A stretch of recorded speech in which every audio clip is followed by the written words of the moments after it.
Good morning guys, good morning kakabsat. Kumusta? Eto guys, katatapos ko lang maligo. Pupunta kami ni Papa Raul sa palengke. Bahala na kung anong mabibili doon. Kaya yan, sabi ko samahan niya ako. Ngayon naman ay coding siya.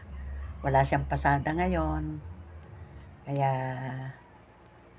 mamaya sabihin ko, ikaw magluto. Kaya yan guys, balikan ko kayo.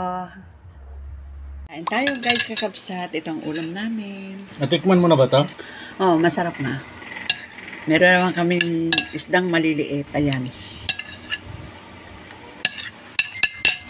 Hindi nakakasawa. Kahit araw-araw ganyan. At ito naman ay dinuguan. Ayan. Sarap kasi yung isda to. Good morning guys. Good morning kakabsat. Ito katatapos kong maglaba. At ayan. Kinugupit na ni Papa Raul si Wang Shu. Kasi yung mukha niya hindi na masyadong kita ang mata. Nagluluha. Bakit nagagawa eh? Binabawasan mo sa bunganga niya. Yes, di mo lang. Dito mo si Papa Oo, lang. sa bunganga niya. Dito lang. Yung parang bilog. Nagluluha nga. Oh, wah. Tingnan. Uy, kita na ang mukha na yung siya. Kita na. Wah. Nakita mo ka na. Guys, kakabsat ito ang ulam namin. Kami ay magkugulay. Ayan. Si Papa Raul ang magluluto. Kasi po. Hi guys, ay kakabsat. Good morning sa inyo lahat. Ito guys, oh. Taas na ng araw.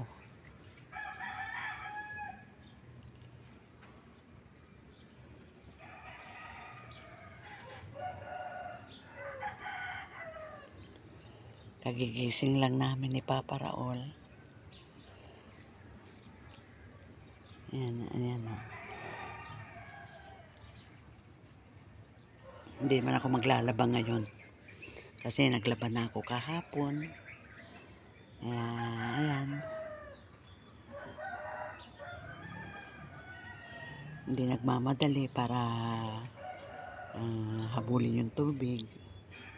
Kasi kahapon, mga 3 o'clock siguro o 4, may tubig na rin. Kaya nakapag-ipon kami kahapon.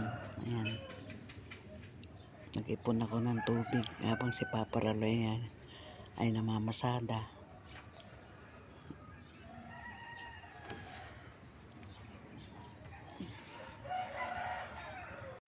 Hi guys, ay kakabsat. Good morning. Good morning sa inyong lahat. Kagagaling lang namin sa palengke. Nasalubong ko si Carol dyan sa may kanto. Kaya sinamahan na ako. At eto ang napamili namin. Magtotorta kami ng talong sa kapritong gulong. Ay naku, maingay na naman yung aso. Ayan. Pinabalatan ko. At ayan.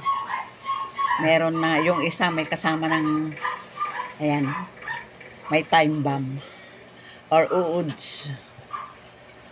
Buti sa dulo. Ayan.